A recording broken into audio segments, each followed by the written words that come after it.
অধিকাংশ মানুষ কোরআন হাদিস জানে না, সত্যিকার অর্থেই জানে না। তাও অধিকাংশ বলতে এটা বিরাট অংশ, কমপক্ষে 98% মানুষ কোরআন হাদিস জানে না।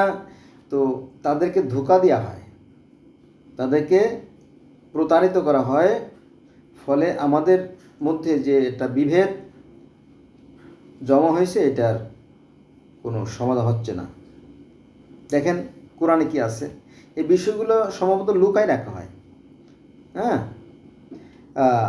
কি বলে দেখেন কোরআন কি বলে। কোরআনে বলতেছে যে পূর্বে যারা অতীত হয়ে গেছে, অর্থাৎ এর আগে যারা পৃথিবীতে আসছিল এবং তারা চলে গেছে, যে সমস্ত জাতি গোষ্ঠী, তাদের কথা বলা হয়েছে যে পূর্বে যারা অতীত হয়ে গেছে তাদের জন্য এই বিধানই ছিল। কোন বিধান? এই কোরআনে যে বিধান আছে এই বিধানই ছিল। তুমি আল্লাহর বিধানে কোনো পরিবর্তন পাবে না। সূরা আহজাব আয়াত নম্বর ৬২।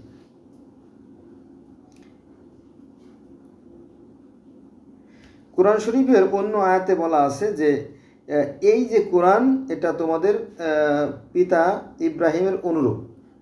অর্থাৎ ইব্রাহিম নবী, ইহুদিরাও বলে আব্রাম, খ্রিস্টানরা বলে ইব্রাহিম বা আব্রাহাম, আর আমরা বলি ইব্রাহিম, আর হিন্দুরা বলে প্রহ্লাদ মহাজন। একই কাহিনী। সনাতন ধর্মে যা আছে, তাওরাত, জবুর, ইনজিল, বাইবেল, কোরআন, বেদ, সব একই আছে। শুধু তাই না, আপনার জেন্দা বেস্তা আবেস্ত একই কাহিনী আছে।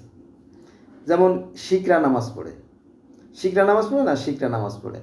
তারপরে আপনার পার্সি ধর্মের লোকেরাও নামাজ পড়ে। এখনও পার্সি ধর্মের বহু লোক আছে পৃথিবীতে, তারাও নামাজ পড়ে। তারপরে ইহুদিরাও নামাজ পড়ে, খ্রিস্টানও নামাজ পড়ে, মুসলমানও নামাজ পড়ে। সমস্যাটা কোথায়? সমস্যা আমাদের অজ্ঞতা, আমাদের না জানার কারণে সমস্যাগুলো সৃষ্টি হয়। আর যারা ধর্ম বিষয়ে বিজ্ঞ, তারা বলতেছে যে পার্সি ধর্মের লোকেরা 5 ওয়াক্ত নামাজ পড়ে, সকাল, দুপুর, মধ্যরাত, প্রত্যুষে, ঠিক আছে। আর তারা নামাজের আগে প্রক্ষালন করে, অর্থাৎ অজু করে। তো একই তো কথা। আর সনাতন ধর্মে আছে পঞ্চ মহাযজ্ঞ। পঞ্চ মানে 5, মহা মানে বিশাল, যজ্ঞ মানে কি নামাজ, ধ্যান বা আরাধনা, মানে তপস্যা অথবা আর্চনা, যাই বলেন, একই অর্থ কিন্তু এক, ঠিক আছে। আর এই ধর্মগুলো সৃষ্টি হয়েছিল মূলত মানুষের বিশ্বাস থেকে, যে এই যে বিশ্ব ব্রহ্মাণ্ড সুশৃঙ্খল ও সুনিয়ন্ত্রিতভাবে পরিচালিত হচ্ছে, নিঃসন্দেহে এর পেছনে একটা শক্তি আছে। সেই শক্তিকে জগতের বিভিন্ন মানুষ বিভিন্ন ডাকে, ঠিক আছে। যেমন আমেরিকার কথা বলি। বর্তমান তো আমেরিকারা সারা পৃথিবীতে মোড়ল, তাই না? তো আমেরিকার যে সনাতন ধর্মগুলো আছে, তারা সৃষ্টিকর্তাকে কী বলে জানে? ইন্তি মানে কি? সূর্য। আবার আমরা মুসলমানরা সূরা নূরের 25 আয়াতে বলি শামস মানে সেই সূর্য, বা নাজাম মানে সেই নক্ষত্র বা সূর্য, একই তো কথা। তাহলে তারাও বলে ইন্তি আর আমরা বলি কি? শামস। কিন্তু এটা আমরা জানি না, এটা আমাদের ব্যর্থতা আর কি। আবার আপনার ভগবদ গীতায় অর্জুন ঈশ্বরের রূপ দেখতে চাইল, তো শ্রীকৃষ্ণ বললো যে না, তাকে সর্বস্ব দেখা সম্ভব না। তো অর্জুন বললো আমার তো ভীষণ ইচ্ছে, তখন দেখলো তো কি সহজটা সূর্যের ন্যায়। তারপর মুসা আলাইহিস সালাম যে তুর পাহাড়ে বা তোয়া পর্বতে বা সিনাই পর্বতে যে আল্লাহকে দেখছিলেন, সেটাও কিন্তু জ্যোতিময়, তাই না? তো এই যে মুসা আলাইহিস সালাম, এই মুসা আলাইহিস সালামকে ইহুদিরা বলে কি? মসি, খ্রিস্টানরা বলে মোজেস, আর মুসলমানরা বলে মুসা, আর হিন্দু বা সনাতন বলে কি? শ্রীকৃষ্ণ। এটা জটিল বিষয়, এটা নিয়ে আমি অন্যদিন আলোচনা করবো, লম্বা সময় লাগবে আলোচনা করতে। একই কাহিনী যদি আপনারা দেখতেন, ঠিক আছে।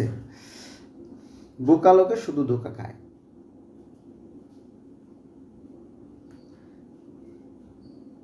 তাহলে আল্লাহ বলতেছে, যেখানে দেখেন আল্লাহ কি বলতেছে, যে পূর্বে যারা অতীত হয়ে গেছে তাদের জন্য এই বিধানই ছিল।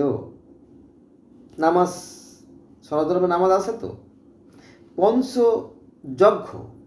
পঞ্চমহাযজ্ঞ, যজ্ঞ কীভাবে করতে হবে জানেন? এইভাবে হাত উঁচু করে, হে পৃথিবীর অধিপতি। আমি সরাসরি বেদ থেকে বলতেছি, বেদে ঠিক এভাবে লেখা আছে, আমি বেদ তো পড়ছি তো। তো হে পৃথিবীর অধিপতি, হে বিশ্বজাহানের পরিচালক, তুমি আমাকে দাও, গরু দাও, গাভী দাও, পুত্র সন্তান দাও, বল দাও, শক্তি দাও, ঠিক আছে, অর্থ দাও, বৃত্ত দাও, নিরাপত্তা দাও। এই তো equal. There is no difference if you analyze this. So I shall request to my friend, please let's go from today. We shall never call for the religion. ওদের একটা ভিডিওতে তো আসলে অনেক কথা বলা যায় না, তারপরও টুকরো করে বলি আর কি। আর আমি সাধারণত একই কথা বারবার বলি কেন জানেন? যেহেতু কোরআন থেকে বলি তো এটা খুবই গুরুত্বপূর্ণ বিষয়, ঠিক আছে? পরে আলোচনা করবো, যদি আমি বেঁচে থাকি অন্যান্য বিষয় নিয়ে আলোচনা করবো, আপনারা আমার সাথে থাকবেন। তাহলে আল্লাহ বলতেছে যে পূর্বে যারা অতীত হয়ে গেছে তাদের জন্য এই বিধানই ছিল, তুমি আল্লাহর বিধানে কোনো পরিবর্তন পাবে না। সূরা আহজাব তোমার 62।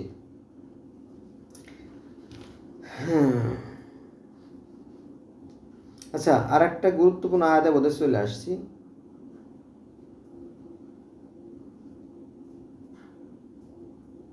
আল্লাহ বলেন, যখনই আমি কোনো জনপদে সতর্ককারী প্রেরণ করেছি, যখনই কোনো জনপদে বা কোনো সম্প্রদায়ের মধ্যে কোনো নবী রাসূল আসছেন, তখনই সেখানকার বিত্তশালীরা বলেছে, তুমি যা নিয়ে এসেছো আমরা তা প্রত্যাখ্যান করি। অর্থাৎ যারা ক্ষমতাশালী, যারা বিত্তবান, যারা প্রভাবশালী, যারা সম্পদশালী আর কি, তারা কি করছে? তারা এই ধর্মের কথা সহজে মানতে চায় না, ঠিক আছে? এটা ঘটনা সত্য। এটা আছে কোথায় আছে? এটা আছে আপনার সূরা সাবার 34 নম্বর আয়াতে, ঠিক আছে? তো যেটা বলতেছিলাম যে কেন তারা মানতেছে না জানেন কেন? তাদের যে ক্ষমতার মোহ তাদেরকে অন্ধ করে দেয়। ক্ষমতার মোহ এগুলো মূলত মদের মতো। মদ বেশি খাইলে যেমন তার হুঁশ থাকে না। একটা কথা বলি, অনেক আগের ঘটনা, আজকে হলো 2025 সাল। এই যে কথা বলতে আপনার সাথে 2025 সাল, আজকে হলো 20 তারিখ, 20/8/2025। আজ থেকে প্রায় কত 20 বছর আগে, না 20 বছর না, ভুল হবে, 95 সালের ঘটনা, 1995 সালের ঘটনা। আমি তখন তেজকুনিপাড়া, অর্থাৎ ফার্ম গেট যে তেজকুনিপাড়া, সেখানে একটা মেসে থাকতাম। তো সেখানে যে মালিক, শুধু ওই বাড়িতেই প্রায় 100-100-এর বেশি রুম ছিল। চিন্তা করেন কত টাকা ইনকাম হয় প্রতিদিন। একটা বাড়িতে শত রুম থাকে, আরও তো আছে। তো যাই হোক, উনি প্রায় মদ খেতেন, মদ খেয়ে মাতলামি করতেন রাস্তায়, মানুষের আজে বাজে কথাবার্তা বলতো। মাঝে মাঝে পুলিশ ধরে নিয়ে যেত, আবার টাকা নিয়ে ছাড়াই আনতো, আবার পুলিশ ধরে নিয়ে যেত, আবার টাকা এনে ছাড়াতো। টাকার অভাব ছিল না। কিন্তু একদিন গভীর রাত, আমরা রুমের মধ্যে শুয়ে আছি। তো এই ভদ্রলোক উনি মদ খেয়ে আসার পরে গেটে বাড়ি করতেছে। গোটা এলাকার চিন্তা করেন 100টা ম্যাচে কত, প্রায় 400-500 তো খালি স্টাফে আছে, ওখানে থাকে আর কি। স্টাফ না, সরি, মানে যারা ভাড়াটি আর কি। তো যাই হোক, তো উনি তো আইসে দরজায় গতি করতেছে, আর আজে বাজে বউ ভিতরে গালাগালি করতেছে, যা ইচ্ছে তাই করে গালাগালি করতেছে। তারপরে এই লোকটা যিনি মদ খেয়েছে, সে বলতেছে, মা, বউরে বলে, মা তোর আল্লাহ কিনে লাগে, দরজাটা খোল, আমি আর মদ খাবো না, ঠিক আছে? তো কোরআনের সাথে মিলে যাচ্ছে। আমি তো ঠিক আছে, যখনই আল্লাহ বলতেছে, যখনই আমি কোনো জনপদে সতর্ককারী প্রেরণ করেছি, সেখানকার বিত্তশালীরা লোকেরা বলেছে, তুমি যা নিয়ে এসেছো আমরা তা প্রত্যাখ্যান করি। সূরা সাবা 34, ঠিক আছে? তো এই ক্ষমতা মানুষকে বিবেক শূন্য করে দেয়। তারপরে আমরা এই ক্ষমতা যেন লালায়িত, ঠিক আছে? সেটা আপনার ব্যাপার, কোনো সমস্যা নাই। তো যারা ক্ষমতাশালী তারা নিজেকে অনেক চালাক মনে করে, এবং তারা নিজেদেরকে একটু ভিন্ন রকম মনে করে। এমনকি এটা সব শ্রেণীর মধ্যেও, যারা বেশি শিক্ষিত তাদের মধ্যেও কিন্তু এরকম অহংকারবোধ তৈরি হয়। এটা কিন্তু গ্রহণযোগ্য না, ঠিক আছে? অতএব সময় থাকতে কি নিজেকে জানার চেষ্টা করুন, বোঝার চেষ্টা করুন, এবং সাবধান হওয়ার চেষ্টা করুন। আজকে এই পর্যন্ত রইল। ভালো থাকবেন, এবং আমার অন্যান্য ভিডিও দেখার জন্য অনুরোধ রইল আর কি। আল্লাহ হাফেজ।